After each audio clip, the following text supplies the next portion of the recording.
ಜೀನಾಗೆ ಸಂಪಾದಕತ್ವದಲ್ಲಿ GMS news ಸಾಗರ ಸುತ್ತದ ಆಚೆ ಈಚೆ ಬುಧವಾರದ news ಅಪ್ಡೇಟ್ಗೆ ತಮಗೆ ಸ್ವಾಗತ. ಮುಖ್ಯಾಂಶಗಳು: ಸಾಗರ ನಗರ ಹೃದಯ ಭಾಗದಲ್ಲಿ ಬೂತ್ ಬಂಗ್ಲೆ, ತಡರಾತ್ರಿ ಯಾರ್ಯಾರು ಓಡಾಡುತ್ತಾರೆ. 1 ಎಕರೆ ಪ್ರದೇಶದಲ್ಲಿ ಇರುವುದು 3 ಕಚೇರಿ, ಪಾಳು ಬಿದ್ದಿದ್ದು 8ಕ್ಕೂ ಹೆಚ್ಚು ಕಚೇರಿ ವಸತಿ ಗೃಹಗಳು. ಗುಡ್ಡೆಮನೆ ಸರ್ಕಾರಿ ಶಾಲೆ ಮುಖ್ಯ ಶಿಕ್ಷಕ ಬೂದ್ಯಪ್ಪ ನಿವೃತ್ತಿ, ಮಾದರಿ ಜೀವನ ನಡೆಸಲು ಭೂಮೇಶ್ ಕರೆ. ಜುಲೈ 29ರಿಂದ ಸೆಪ್ಟೆಂಬರ್ 26ರವರೆಗೆ ಕರ್ಕಿ ಶ್ರೀದ್ವಯರಿಂದ ದೈವಜ್ಞ ಸಭಾಭವನದಲ್ಲಿ ಚಾತುರ್ಮಾಸ ವ್ರತ. ಈಗ ಸುದ್ದಿಯ ವಿವರ. ಸಾಗರ ಹೃದಯ ಭಾಗದಲ್ಲಿ ಸರ್ಕಾರಿ ಪ್ರಾಯೋಜಿತ ಬೂತ್ ಬಂಗ್ಲೆಯೊಂದು ಇದ್ದು, ಕಳೆದ 10 ವರ್ಷಗಳಿಂದ ಸಾರ್ವಜನಿಕರು ಭಯದಲ್ಲಿಯೇ ಬೂತ್ ಬಂಗ್ಲೆ ಹತ್ತಿರ ಹೋಗಲು ಹೆದರುವ ಸ್ಥಿತಿ ನಿರ್ಮಾಣವಾಗಿದೆ. ಹೌದು, ಸಾಗರದ PWD ಕಚೇರಿ ಆವರಣವೇ ರಾತ್ರಿ ಹೊತ್ತು ಭಯಾನಕ ವಾತಾವರಣ ನೆನಪಿಸುವ ಪ್ರದೇಶವಾದರೆ, ಹಗಲು ಹಾವು, ಚೇಳು, ಹುಳ ಹುಪ್ಪಟ್ಟೆ ಓಡಾಡುವ ಸೊಳ್ಳೆಗಳ ಆವಾಸ ಸ್ಥಾನವಾಗಿ ರೂಪುಗೊಂಡಿದೆ. ಸಾಗರದ PWD ಕಚೇರಿ ಆವರಣವು ಸುಮಾರು 1 ಎಕರೆ ಜಾಗದ ವಿಸ್ತೀರ್ಣದಲ್ಲಿದೆ. ಸದ್ಯ ಈ ಆವರಣದಲ್ಲಿ 10 ಕಚೇರಿ, 2 ಅಧಿಕಾರಿ ವಸತಿ ಗೃಹ ಇನ್ನಿತರೆಗಳಿವೆ. ಆದರೆ ಅಲ್ಲಿರುವುದು 3 ಕಚೇರಿ, 1 ದೇವರಾಜ ಅರಸು ಕಲಾಭವನ ಮಾತ್ರ. ಉಳಿದ ಕಚೇರಿಗಳು ಮಳೆಗಾಳಿ ಬಿಸಿಲಿನ ಹೊಡೆತಕ್ಕೆ ಶಿಥಿಲಾವಸ್ಥೆ ತಲುಪಿ ಕುಸಿದು ಬಿದ್ದಿದೆ. ಕಾರ್ಯಪಾಲಕ ಅಭಿಯಂತರರಿಗಾಗಿ ನಿರ್ಮಿಸಿದ್ದ ಸುಸಜ್ಜಿತ ಮನೆಗಳು ಯಾರೂ ವಾಸ ಮಾಡದೆ ಸಂಪೂರ್ಣ ಶಿಥಿಲಾವಸ್ಥೆ ತಲುಪಿದೆ. ನೆಹರು ಮೈದಾನದ ರೋಟರಿ ಶಾಲೆ ಪಕ್ಕ ಸರ್ಕಾರಿ ಆಸ್ಪತ್ರೆಯ ವೈದ್ಯರ ವಸತಿ ಗೃಹದ ಎದುರಿನ ವಸತಿ ಗೃಹಗಳು ಜನವಾಸವಿಲ್ಲದೆ ಸಂಪೂರ್ಣ ಹಾಳಾಗಿದೆ. ಈ ಹಾಳು ಬಿದ್ದ ಮನೆಗಳಲ್ಲಿ ರಾತ್ರಿ ಅನೈತಿಕ ಚಟುವಟಿಕೆಗಳು ನಡೆಯುತ್ತಿದೆ. ಊರಿಗೆ ರಸ್ತೆ, ಸೇತುವೆ, ಚರಂಡಿ, ಸಮುದಾಯ ಭವನ, ಶಾಲೆ ನಿರ್ಮಿಸಿಕೊಡುವ ಇಲಾಖೆಯ ಆವರಣದಲ್ಲಿಯೇ 10 ಕಟ್ಟಡಗಳು ಗತವೈಭವ ಸಾರುವ ರೀತಿಯಲ್ಲಿ ಕುಸಿದು ಒಂದು ರೀತಿಯ ಅಸಹ್ಯಕರ ವಾತಾವರಣ ನಿರ್ಮಾಣವಾಗಿದ್ದು ಮಾತ್ರ ಆಳುವವರ ಇಚ್ಛಾಶಕ್ತಿ ಕೊರತೆಯು, ಅಧಿಕಾರಿಗಳ ನಿರ್ಲಕ್ಷ್ಯವೋ ಎನ್ನುವುದಕ್ಕೆ ಅವರೇ ಉತ್ತರ ಕೊಡಬೇಕು. ಈ ಕುರಿತು ಪುರಸಭೆ ಮಾಜಿ ಅಧ್ಯಕ್ಷ ತೀನಾ ಶ್ರೀನಿವಾಸ್, ರೋಟರಿ ಸಂಸ್ಥೆ ಅಧ್ಯಕ್ಷ ಶಿವಪ್ಪ ಮಾತನಾಡಿದ್ದಾರೆ. ಈಗ ನಾನು ಸಾಗರದಲ್ಲಿ PWD ಜಿಲ್ಲಾ ಪಂಚಾಯತ್ ವಿಭಾಗ ಕಚೇರಿಯ ಆಸ್ತಿ ಮತ್ತೆ ಕಚೇರಿಗಳಿರೋ ಸ್ಥಳದಲ್ಲಿದ್ದೀನಿ. ಈಗ ನಾನು ನಿಂತಿರುವಂತಹ ಸ್ಥಳ ಸಾಗರ ಉಪವಿಭಾಗದ ಕಾರ್ಯಪಾಲಕ ಇಂಜಿನಿಯರ್ ಅವರ ಕ್ವಾರ್ಟರ್ಸ್ನ ಕಟ್ಟಡದ ಎದುರುಗಡೆ ಇದ್ದೀನಿ. ಈ ಕಟ್ಟಡ ಸಂಪೂರ್ಣ ಈಗ ಶಿಥಿಲವಾಗಿದೆ. ಒಳಗಡೆ ಯಾರೋ ಕೆಲವರು ಅನಾಥರು, ಭಿಕ್ಷುಕರು ಇಲ್ಲಿ ವಾಸ ಮಾಡಿರ್ತಕ್ಕಂಥ ಅವರ ಲಗೇಜ್ಗಳಿದೆ. ಜೊತೆಗೆ ಬಾಗಿಲು ತೆಗೆದಿದೆ. ಇಲ್ಲಿ ಹಲವಾರು ಅನೈತಿಕ ವ್ಯವಹಾರಗಳು ನಡೀತಾ ಇದ್ದಾವೆ ಅಂತ ಹೇಳಿ ತಿಳಿದು ಬಂದಿದೆ. ಸುಮಾರು 8 ಕಟ್ಟಡಗಳು ನಮ್ಮ ಲೋಕೋಪಯೋಗಿ ಇಲಾಖೆ ಮತ್ತೆ ಜಿಲ್ಲಾ ಪಂಚಾಯತ್ ಡಿವಿಷನ್ ಇಂಜಿನಿಯರ್ ಅವರ ಕಚೇರಿ 8 ಕಟ್ಟಡಗಳು. ಈ ಕಡೆ ಈ ಭಾಗದಲ್ಲಿ ನಾನು ನಿಂತಿರೋ ಸ್ಥಳದಲ್ಲಿ ನೆಹರು ಮೈದಾನ ಕಾಣ್ತದೆ. ಇಲ್ಲಿ ಅಸಿಸ್ಟೆಂಟ್ ಎಕ್ಸಿಕ್ಯೂಟಿವ್ ಇಂಜಿನಿಯರ್ ಅವರ ವಸತಿ ಗೃಹ ಇದು ಹಾಳು ಬಿದ್ದಿದೆ. ಎಷ್ಟು ವರ್ಷ? ಸುಮಾರು 10-15 ವರ್ಷಗಳಿಂದ ಹಾಳು ಬಿದ್ದಿರ್ಬೋದು ಇದು, ಅಥವಾ 25 ವರ್ಷನೂ ಆಗಿರ್ಬೋದು ನೋಡಿದ್ರೆ. ಜೊತೆಗೆ ಇದರ ಹಿಂಭಾಗದಲ್ಲಿ ಕಾನ್ವೆಂಟ್ ಎದುರುಗಡೆ ಡಿವಿಷನಲ್ ಎಕ್ಸಿಕ್ಯೂಟಿವ್ ಇಂಜಿನಿಯರ್ ಒಂದು ಆಫೀಸ್ ಇದೆ, ಕ್ವಾರ್ಟರ್ಸ್ ಇದೆ. ಆ ಕ್ವಾರ್ಟರ್ಸ್ ಸಹ ಸಂಪೂರ್ಣ ಹಾಳೆದ್ದೋಗಿದೆ. ಸುಮಾರು 1 ಎಕರೆ ಪ್ರದೇಶದಲ್ಲಿ ಲೋಕೋಪಯೋಗಿ ಮತ್ತೆ ಜಿಲ್ಲಾ ಪಂಚಾಯತ್ ವಿಭಾಗೀಯ ಕಚೇರಿಯ ಕಟ್ಟಡಗಳು ಸಂಪೂರ್ಣ ಹಾಳೆದ್ದೋಗಿದ್ದಾವೆ. ಅನೈತಿಕ ಚಟುವಟಿಕೆ ನಡೀತಾ ಇದೆ. ಇದನ್ನ ಚೆನ್ನಾಗಿ ಬಳಸ್ಕೊಂಡ್ರೆ ಅವರ ಕಚೇರಿಗಳಿಗೂ ಬೇಕಾದಂತ ಅನುಕೂಲದ ವ್ಯವಸ್ಥೆ ಮಾಡ್ಕೊಳ್ಬಹುದು. 1 ಎಕರೆ ಜಾಗ ಅವರಿಗೆ ಅನಗತ್ಯ ಅಂದ್ರೆ ಹಲವಾರು ನಮ್ಮ ಸರ್ಕಾರಿ ಕಚೇರಿಗಳು ಬಾಡಿಗೆ ಕಟ್ಟಡದಲ್ಲಿ ಇವತ್ತು ನಡೀತಾ ಇದ್ದಾವೆ. ಸರ್ವೆ ದೀರ್ಘ ಸೈಜ್ ನಮ್ಮ ಟ್ರೆಜರಿ ಆಫೀಸ್ ಇರ್ಬೋದು, ಆಮೇಲೆ ಕೆಲವು ಕಚೇರಿಗಳೆಲ್ಲ ಇವತ್ತು ಬಾಡಿಗೆ ಹಣದಲ್ಲಿ, ಸಬ್ ರಿಜಿಸ್ಟರ್ ಕಚೇರಿನೂ ಬಾಡಿಗೆ ಕಟ್ಟಡದಲ್ಲಿ ನಡೀತಾ ಇದೆ. ಅಂತ ಕಟ್ಟಡಗಳನ್ನು ಸಹ ಇಲ್ಲಿ ಕಟ್ಟಿ ಸರಿಯಾಗಿ ಬಳಸ್ಕೊಳ್ಳಕ್ಕೆ ಅವಕಾಶ ಇದೆ. ಇವತ್ತು ಜಿಲ್ಲಾ ಪಂಚಾಯತ್ ಚುನಾವಣೆಗಳಾಗದೆ 6-7 ವರ್ಷ ಆಗಿ ಅದೊಂಥರ ಸ್ಮಶಾನದ ಹಾಗೆ ಜಿಲ್ಲಾ ಪಂಚಾಯತ್ ಕಚೇರಿ ಸ್ಮಶಾನದ ಕೇಂದ್ರ ಆಗಿ ಇವತ್ತು ಪರಿಣಮಿಸಿದೆ. ಜಿಲ್ಲಾ ಪಂಚಾಯತ್ ಡಿವಿಷನಲ್ ಇಂಜಿನಿಯರ್ ಕಚೇರಿಯ ಮೂಲಗಳು ಹೇಳ್ತಾರೆ ಅದನ್ನೇನೋ ಟೆಂಡರ್ ಆಗಿತ್ತು, ಅದು ಮತ್ತೆ ಟೆಂಡರ್ ಹಿಡದೆ ಇದ್ದವರು ಜಾಸ್ತಿ ಆಯ್ತು ದುಡ್ಡು ಅಂತ ಬರಲಿಲ್ಲ ಅಂತ ಹೇಳ್ತಾರೆ. ತೆಗೆಯಕ್ಕೆ ಜಿಲ್ಲಾ ಪಂಚಾಯತಿನ ಮುಖ್ಯಸ್ಥರು ಜಿಲ್ಲೆಯಲ್ಲಿ ಯಾವುದೇ ರೀತಿ ಕ್ರಮ ತಗೊಂಡಿಲ್ಲ ಅಂತ ಜಿಲ್ಲಾ ಪಂಚಾಯತಿನ ಡಿವಿಷನ್ ಆಫೀಸ್ ಮೂಲಗಳು ಹೇಳ್ತದೆ. ಲೋಕೋಪಯೋಗಿ ಕಚೇರಿಗಳಲ್ಲಿ ಕೇಳಿದ್ರೆ ಅದು ಟೆಂಡರ್ ಆಗಿತ್ತು, ಯಾರೂ ಬರಲಿಲ್ಲ, ಹಾಗಾಗಿ ಹಾಳು ಬಿದ್ದಿದೆ ಅಂತ ಹೇಳಿದೆ. ಸುಮಾರು 1 ಎಕರೆ ಪ್ರದೇಶ ಇವತ್ತು ಸಾಗರ ಪಟ್ಟಣದ ಮಧ್ಯಭಾಗದಲ್ಲಿರ್ತಕ್ಕಂಥದ್ದು. ನಮ್ಮ ನಗರಸಭೆ ಹಿಂಭಾಗದ ಕಟ್ಟಡಗಳೇ ಇವತ್ತು ಹಾಳು ಬಿದ್ದು ಇವತ್ತು ಒಂದ್ ರೀತಿಯ ಕೆಟ್ಟ ವಾತಾವರಣವನ್ನು ಸೃಷ್ಟಿ ಮಾಡಿದಾವೆ. ಇವತ್ತು ನಗರಸಭೆ ಕಾಯ್ದೆಯಲ್ಲಿ ಏನಿದೆ ಅಂದ್ರೆ, ಯಾವುದು ಶಿಥಿಲವಾದ ಕಟ್ಟಡಗಳಿರ್ತವೆ ಅದರಿಂದ ಸಾರ್ವಜನಿಕ ಆರೋಗ್ಯ ಕೆಡುತ್ತೆ, ನೈರ್ಮಲ್ಯ ಹಾಳಾಗುತ್ತೆ. ಅಂತ ಕಟ್ಟಡಗಳಿಗೆ ನಗರಸಭೆಯವರು ನೋಟಿಸ್ ಕೊಟ್ಟು ಇದನ್ನ ಕೆಡವಿ ಅದನ್ನ ಸರಿಯಾಗಿ ಕ್ರಮ ತಗೊಳ್ಳಿ ಅಂತ ಇವತ್ತು ನೋಟಿಸ್ ಕೊಡೋ ಅಧಿಕಾರ ನಾವು ನಗರಸಭೆಗೂ ಸಹ ಇದೆ. ನಗರಸಭೆ ಆಯುಕ್ತರು, ನಗರಸಭೆ ಆಡಳಿತಾಧಿಕಾರಿಗಳು, ಜಿಲ್ಲಾಧಿಕಾರಿ ಈಗ ತಕ್ಷಣನೇ ಇದನ್ನು ಪರಿಶೀಲನೆ ಮಾಡಿ ಈ ಕಟ್ಟಡಗಳನ್ನ ನೆಲಸಮ ಮಾಡಿ, ಅದು ಯಾವುದೋ ಬಳಕೆಗೆ ಬಾರದಿಲ್ಲ ಅನ್ನೋದಾದ್ರೆ ನೆಲಸಮ ಮಾಡಿ ಅದನ್ನ ಸ್ವಚ್ಛ ಇಟ್ಕೊಳ್ಳುವಂತ ಜವಾಬ್ದಾರಿ ನಮ್ಮ ಲೋಕೋಪಯೋಗಿ ಇಲಾಖೆ, ಜಿಲ್ಲಾ ಪಂಚಾಯತ್, ನಗರಸಭೆಗೂ ಸಹ ಸಂಬಂಧಪಟ್ಟಿರೋದು. ಕೂಡಲೇ ಕ್ರಮ ಕರ್ಬೇಕು. ಅವ್ರೇನಾದ್ರು ಜೀವ ಇದ್ದಾರೆ ಅನ್ನೋದಾದ್ರೆ ಆಡಳಿತ, ಯಾಕಂದ್ರೆ ಆಡಳಿತ ಇವತ್ತು ಸರ್ಕಾರಿ ಆಡಳಿತ ಸತ್ತೋದಂಗಾಗಿದೆ. ತಾಲೂಕು ಆಡಳಿತ ಇರ್ಬೋದು, ಜಿಲ್ಲಾ ಆಡಳಿತ ಇರ್ಬೋದು, ಇಂಥವು ನೂರಾರು ಉದಾಹರಣೆಗಳು ಇವತ್ತು ನಮಗೆ ಸಿಗುತ್ತೆ. ಅದಕ್ಕೋಸ್ಕರ ತಕ್ಷಣ ಕ್ರಮ ಕೈಗೊಂಡು ಸಾಗರ ಪೇಟೆ ಮಧ್ಯದಲ್ಲಿರ್ತಕ್ಕಂಥ ಸುಮಾರು 1 ಎಕರೆಗಿಂತ ಹೆಚ್ಚು ಜಾಗದಲ್ಲಿ ಇದು ದುಸ್ಥಿತಿ ಮತ್ತೆ ಕೊಳಚೆ, ಇವತ್ತು ಈ ಕಟ್ಟಡದ ಬಾಗಿಲು ತೆಗೆದಿದೆ. ಯಾರು ಬೇಕಾದ್ರೂ ಇಲ್ಲಿ ಹೋಗ್ಬೋದು, ಏನಾದ್ರು ಚಟುವಟಿಕೆಗಳು ನಡೆಸ್ಬೋದು. ಬ್ರಾಂಡಿ ಬಾಟ್ಲು, ಮದ್ಯಪಾನದ ವ್ಯವಸ್ಥೆ ಇಲ್ಲೇ ಪ್ರತಿದಿನ ಮಾಡ್ತಾರೆ ಅನ್ನೋ ಕಾಣುತ್ತೆ. ಎಲ್ಲದೂ ಇಲ್ಲಿ ಕಾಣ್ತಾ ಇದೆ. ಹಾಸಿಗೆ ಇದೆ. ನಾಳೆ ಇಲ್ಲಿ ಯಾರ್ದಾರು ಕೊಲೆ ನಡೆದು ಅವ್ರ ಹೆಣ ತಗೊಂಬಂದು ಈ ಕಟ್ಟಡದೊಳಗೆ ಯಾರು ಹಾಕಿದ್ರು ಅದು ಕೊಳತು ಇಡೀ ಮೈದಾನಕ್ಕೆ, ಇಡೀ ಊರಿಗೆ ಗೊತ್ತಾದ್ಮೇಲೆ ಗೊತ್ತಾಗತ್ತೆ. ಆ ಪರಿಸ್ಥಿತಿ ಇದೆ. ಈಗಲಾದ್ರೂ ನಮ್ಮ ಜಿಲ್ಲಾ ಪಂಚಾಯತಿನ ಅಧಿಕಾರಿಗಳು, ಬೇಜವಾಬ್ದಾರಿ ಅಧಿಕಾರಿಗಳು, ನಿದ್ರೆಯಲ್ಲಿ ಇರ್ತಕ್ಕಂಥ ಅಧಿಕಾರಿಗಳು, ಲೋಕೋಪಯೋಗಿ ಇಲಾಖೆಯಲ್ಲಿ ಇರ್ತಕ್ಕಂಥ ಬೇಜವಾಬ್ದಾರಿ ಅಧಿಕಾರಿಗಳು ಅವರು ಕೂಡಲೇ ಇದನ್ನ ಗಮನಿಸಿ ಕ್ರಮ ತಗೋಬೇಕು. ಜೊತೆಗೆ ನಮ್ಮ ಇವರಿದ್ದಾರೆ, ನಮ್ಮ ಶಾಸಕರು ಇದ್ದಾರೆ. ಇವತ್ತು ಅವರು ಸಹ ರೋಟರಿ ಶಾಲೆ ಇದೆ, ಮಕ್ಕಳದ್ದು ರೋಟರಿ ಶಾಲೆ ಇದೆ. ಇಲ್ಲಿ ನೂರಾರು ಮಕ್ಕಳು ಈ ಶಾಲೆಯಲ್ಲಿ ವಿದ್ಯಾಭ್ಯಾಸ ಕಲಿತಾರೆ. ಇಲ್ಲಿ ಒಳಗಡೆ ಬಂದ್ರೆ ಯಾವ್ದಾದ್ರು ಕ್ರಿಮಿಕೀಟ, ಹಾವು ಇನ್ನೇನಾದ್ರು ಕಚ್ಚಿ ಮಕ್ಕಳ ಜೀವಕ್ಕೂ ಮಾರಣಾಂತಿಕ ವ್ಯವಸ್ಥೆ ಬರ್ತಕ್ಕಂಥ ರೀತಿಯಲ್ಲಿ ಕಟ್ಟಡ ಇದೆ. ಸಾರ್ವಜನಿಕವಾಗಿ ನೈರ್ಮಲ್ಯನ ಹಾಳು ಮಾಡಿರ್ತಕ್ಕಂಥ, ಶುಚಿತ್ವವನ್ನು ಹಾಳು ಮಾಡಿರ್ತಕ್ಕಂಥ ಅಪಾಯಕಾರಿ ಕಟ್ಟಡಗಳನ್ನ ತೆಗಿಬೇಕು ಅಂತ ನಗರಸಭೆ ಕಾಯ್ದೆಯಲ್ಲಿ ಇದೆ. ಕೂಡಲೇ ಇದನ್ನ ಎಲ್ಲರೂ ಸೇರಿ ಇದನ್ನ ತೆಗೆಯೋ ವ್ಯವಸ್ಥೆ ಮಾಡಬೇಕು. ಇಲ್ದಿದ್ರೆ ನಾವು ಈ 2 ಇಲಾಖೆ ಮತ್ತೆ ನಗರಸಭೆ ಎದುರುಗಡೆ ಪ್ರತಿಭಟನೆ ಮಾಡಬೇಕಾದಂತ ಅವಶ್ಯಕತೆ ಇದೆ. ಅದ್ರ ವಿರುದ್ಧ ನಾವು ತೀವ್ರವಾಗಿ ಅವ್ರ ವಿರುದ್ಧ ಇರ್ತೇವೆ. ನಮ್ಮ ಜಿಲ್ಲಾಧಿಕಾರಿಗಳು, ಸಾಗರ ನಗರಸಭೆ ಆಡಳಿತಾಧಿಕಾರಿಗಳು ಅವರು ಇದನ್ನ ಗಂಭೀರವಾಗಿ ಪರಿಗಣಿಸಿ ತಕ್ಷಣದಲ್ಲೇ ಇದನ್ನ ತೆರೆಯೋದಕ್ಕೆ, ಸರಿ ಮಾಡೋದಕ್ಕೆ ಕ್ರಮ ತಗೋಬೇಕು ಅಂತ ಹೇಳ್ತಾರೆ. ನಾನು ರೋಟರಿ ಕ್ಲಬ್ ಆಫ್ ಸಾಗರ ಇದರ ಅಧ್ಯಕ್ಷರು.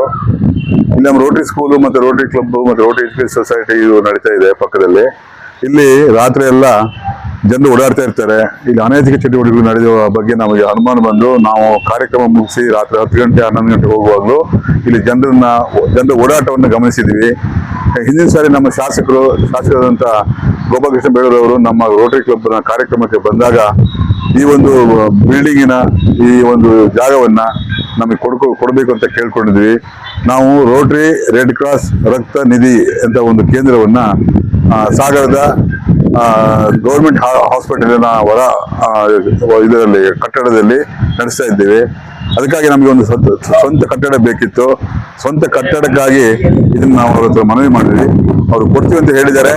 ಆದಷ್ಟು ಬೇಗ ನಮಗೆ ಇದನ್ನು ನಮ್ಮ ಸುಪರ್ದಿ ಕೊಡ್ಬೇಕಂತ ನಾವು ಕೇಳ್ಕೊಳ್ತೀವಿ.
ಶೈಕ್ಷಣಿಕ ಕ್ಷೇತ್ರದಲ್ಲಿ ಅರ್ಹನಿಶಿ ದುಡಿಯುತ್ತಿರುವ ಶಿಕ್ಷಕರ ಸಮೂಹಕ್ಕೆ ಗೌರವಾಧಾರ ಸಲ್ಲಬೇಕು. ಶಿಕ್ಷಣ ಸುಧಾರಣೆಗೆ ಶಿಕ್ಷಕರ ಸೇವೆ ಅಗತ್ಯ ಎಂದು ಅಕ್ಷರ ದಾಸೋಹ ಸಹಾಯಕ ನಿರ್ದೇಶಕ ಭೂಮೇಶ್ ತಿಳಿಸಿದರು. ಸಾಗರ ತಾಲೂಕಿನ ತಾಳಗುಪ್ಪದ ಗುಡ್ಡೆಮನೆ ಸರ್ಕಾರಿ ಹಿರಿಯ ಪ್ರಾಥಮಿಕ ಶಾಲೆಯ ಮುಖ್ಯ ಶಿಕ್ಷಕರಾಗಿ ಸೇವೆ ಸಲ್ಲಿಸಿ ನಿವೃತ್ತರಾದ ಬೂದ್ಯಪ್ಪ ಅವರಿಗೆ ಬೀಳ್ಕೊಡುಗೆ ಕಾರ್ಯಕ್ರಮದಲ್ಲಿ ಪಾಲ್ಗೊಂಡು ಅವರು ಮಾತನಾಡುತ್ತಿದ್ದರು. ಎಸ್ಟಿಎಂಸಿ ಉಪಾಧ್ಯಕ್ಷ ನಾಗರಾಜ್ ಕಾರ್ಯಕ್ರಮದ ಅಧ್ಯಕ್ಷತೆ ವಹಿಸಿದ್ದರು. ವೇದಿಕೆಯಲ್ಲಿ ಶಿಕ್ಷಣ ಸಂಯೋಜಕ ವೇಟಿಸ್ವಾಮಿ, ಸೈಯದ್ ಖಾನ್, ಜಯಲಕ್ಷ್ಮಿ, ಅಜಿತ್, ಮಹೇಶ್, ರಮೇಶ್ ನಾರಾಯಣ್, ಉಮೇಶ್ ಬಿಜಿ, ಸೋಮಶೇಖರ್, ಶೋಭಾ, ಬಿಂದುಶ್ರೀ, ಶಫೀಕ್ ಇನ್ನಿತರರು ಹಾಜರಿದ್ದರು. ಕಲಿಸಿದ್ದಾರೆ, ಗುರುವಿಗೆ ಗೌರವ ಕೊಡಿ. ನಾವು ಇವತ್ತು ನನಗೆ ಕಲಿಸಿರ್ತಕ್ಕಂಥ ಮಾರ್ಕ್ಸ್ ಯಾರು ಸಿಕ್ಕಿಲ್ಲ, ನೈವೇದ್ಯ ಕೊಡ್ತಾ ಇದ್ವಿ. ನಾವು ಒಂದ್ಸಾರಿ ಸಮುದಾಯದ ಶಾಲೆ ಇತ್ತು, ಒಂದು ಶಾಲೆ ನಾನು ಹೈಸ್ಕೂಲ್ ಹೆಡ್ ಮಾಸ್ಟರ್ ಆಗಿದ್ದೆ. ಅವರು ಆ ಮಿಡ್ಲ್ ಸ್ಕೂಲಿಗೆ ನಾನು ಹಾಕಿದ್ರು ಹೋಗೋದೆ. ಅಲ್ಲಿ ನನಗೆ ಕಲಿಸಿದ ಗುರುಗಳಿದ್ರು ಪಾಪ. ಅವ್ರು ಮಾಸ್ತಪ್ಪ ಅಂತೇಳಿ ಎಲ್ಲರೂ ಮಾಸ್ತಪ್ಪ ಸಾಹೇಬ್ರು ಬಾ ಬಾ ಬಾ ಅಂತ ಕರೀತಾರೆ. ಪಾಪ ಅವ್ರು ಬರಕ್ಕೆ ನನ್ನ ಸ್ಟೂಡೆಂಟ್ ಮಾಸ್ಟರ್ ಅಲ್ಲ, ಅವರು ರೂಮಿಂದ ಹೊರಗೆ ಬರ್ತಾ ಇಲ್ಲ. ನನಗೆ ಗೊತ್ತಾಯ್ತು ಅವ್ರಿಗೆ. ನಾನು ಹೋಗಿ ನಮಸ್ಕಾರ ಮಾಡಿ ಸರ್ ಬರ್ರಿ ಅಂತ ಅವರನ್ನೇ ಚೇರ್ ಮಾಡಿದ್ರು. ನಾನು ಚೇರ್ನಾಗ ಕೂರ್ಲಿಲ್ಲ, ಯಾಕಂದ್ರೆ ನಾನು ಏನಾದ್ರು ಓದೋದಕ್ಕೆ ಬರ್ಲಿಕ್ಕೆ ಬಂದಿದೆ ಅಂದ್ರೆ ಅವ್ರು ಹೊಡೆದು ಬಡ್ದು ಕಲಿಸಿದ್ದಕ್ಕೆ. ಸೊ ಹಾಗೆ ನೀವು ನೆನ್ಪಿಟ್ಕೊಂಡಿರಿ, ನಿಮ್ಮ ಜೀವನದಲ್ಲಿ ಯಾರ್ಯಾರು ಕಲಿಸಿದಾರೆ ಅವರನ್ನು ಯಾವತ್ತೂ ಮರಿಬಾರ್ದು.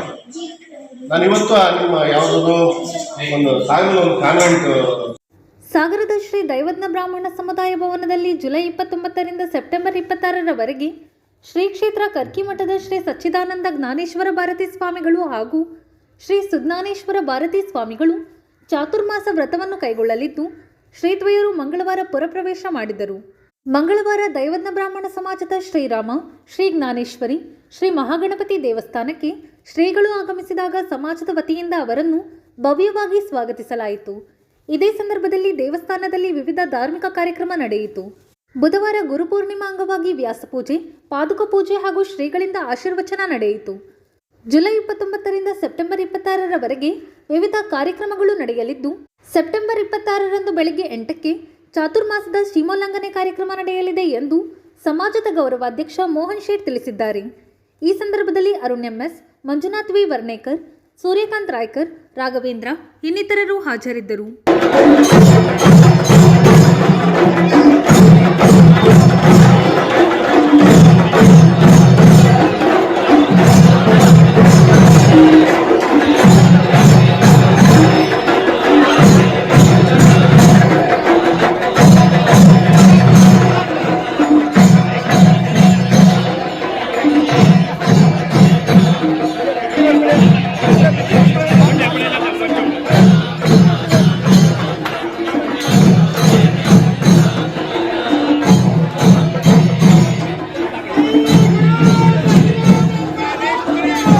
ಇದು ಬುಧವಾರದ ಸಮಗ್ರ ಸುದ್ದಿ. ನಿರಂತರ ಸುದ್ದಿಗಾಗಿ ನೋಡ್ತಾ ಇರಿ GMS ನ್ಯೂಸ್. ನಮಸ್ಕಾರ.